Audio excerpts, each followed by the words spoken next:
Assalamualaikum warahmatullahi wabarakatuh.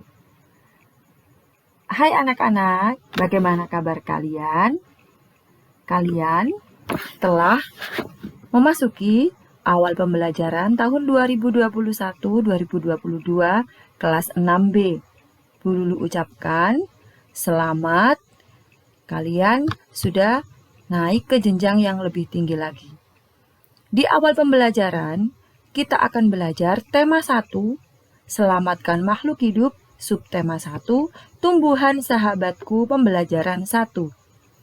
Sebelum pembelajaran dimulai, marilah kita berdoa menurut agama dan kepercayaan masing-masing supaya diberi kemudahan dalam melaksanakan pembelajaran hari ini serta diberi kesehatan dan terhindar dari virus corona.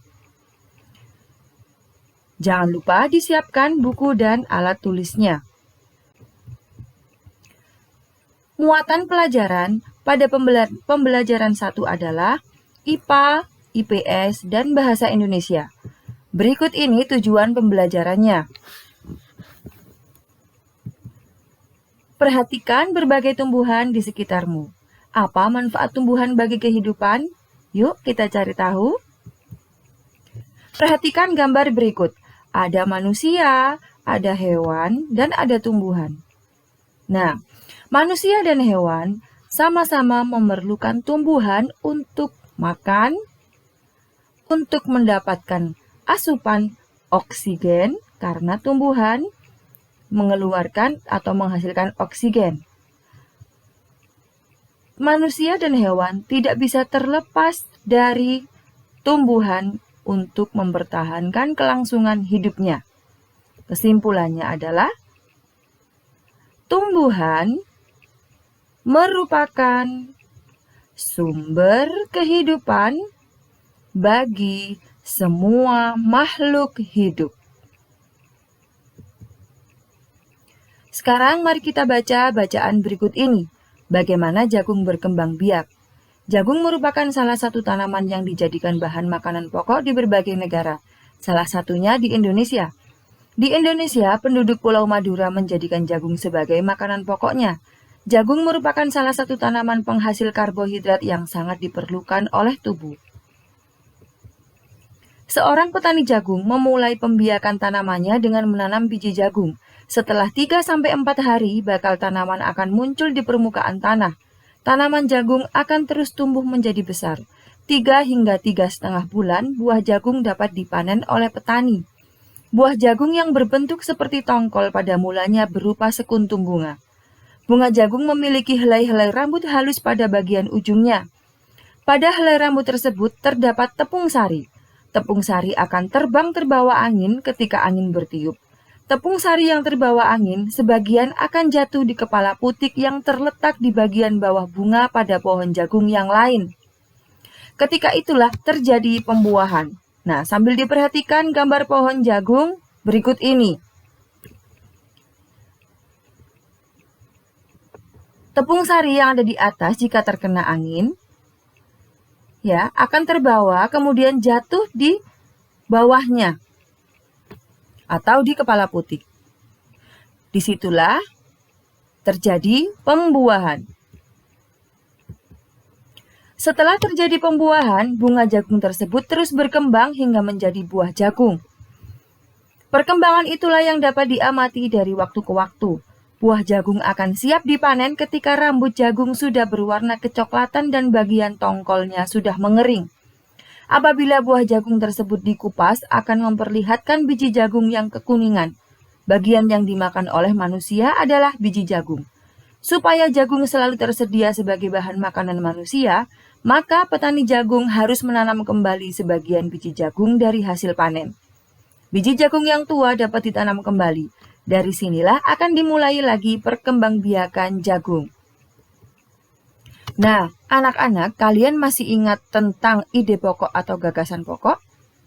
Di kelas 4, kelas 5, materi ini sudah dipelajari. Ide pokok adalah inti atau pokok permasalahan yang terdapat pada sebuah paragraf. Ide pokok juga dikenal dengan nama gagasan utama atau informasi penting dalam suatu paragraf. Pada bacaan tersebut, Mari kita cari gagasan pokok atau ide pokok pada paragraf pertama.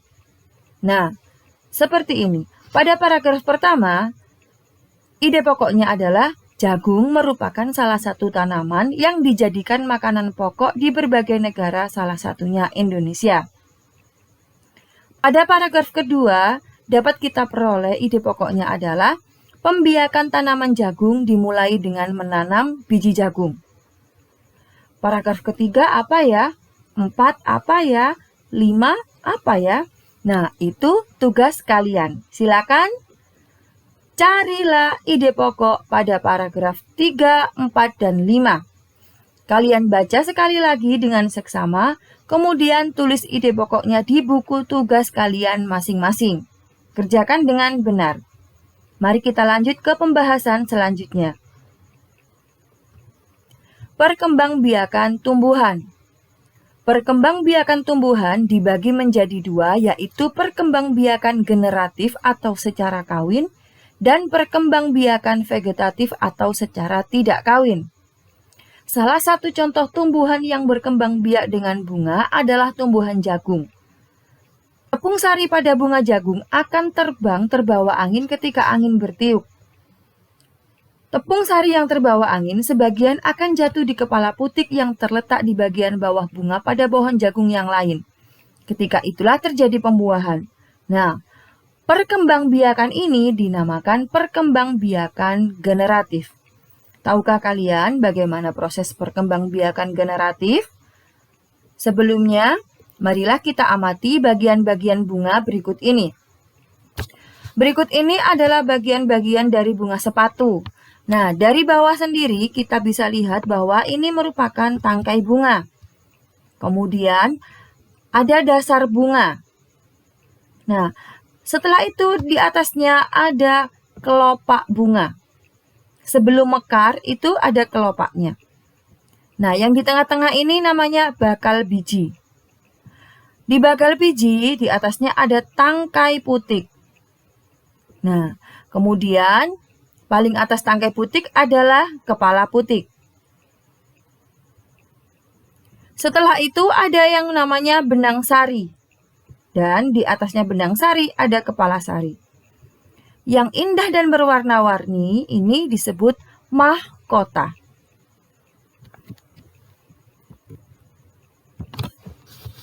Perkembangbiakan generatif atau secara kawin terjadi melalui proses penyerbukan dan pembuahan. Perkembangbiakan generatif pada tumbuhan diawali dengan penyerbukan, yaitu melekatnya atau jatuhnya serbuk sari ke kepala putik. Setelah terjadi penyerbukan pada serbuk sari, tumbuh bulu serbuk sari yang menuju ke ruang bakal biji. Kemudian serbuk sari akan masuk ke ruang bakal biji melalui bulu serbuk sari. Di dalam ruang bakal biji terjadi pembuahan, yaitu peleburan serbuk sari atau sel kelamin jantan, atau yang biasa disebut spermatozoid dengan kepala putik atau sel kelamin betina atau sel yang biasa disebut dengan sel telur. Hasil dari pembuahan disebut zigot. Zigot berkembang menjadi lembaga. Lembaga berkembang menjadi bakal biji. Bakal biji berkembang menjadi biji dan bakal buah. Kemudian bakal buah berkembang menjadi daging buah. Lembaga yang berada di dalam biji merupakan calon tumbuhan baru. Tumbuhan yang berkembang biak secara generatif antara lain padi, mangga, durian, dan jambu. Masih banyak lagi contoh tumbuhan yang berkembang biak secara generatif. Sekarang tugasnya, amati lingkungan di sekitar kalian. Temukan satu jenis tumbuhan yang sedang berbunga. Gambarlah bagian-bagian bunga dan tulis cara penyerbukannya pada kolom berikut ini. Contoh, ya, bunga sepatu. Gambarlah bagian-bagian bunga sepatu dan tulislah cara penyerbukannya. Seperti yang sudah dijelaskan Bu Lulu di atas.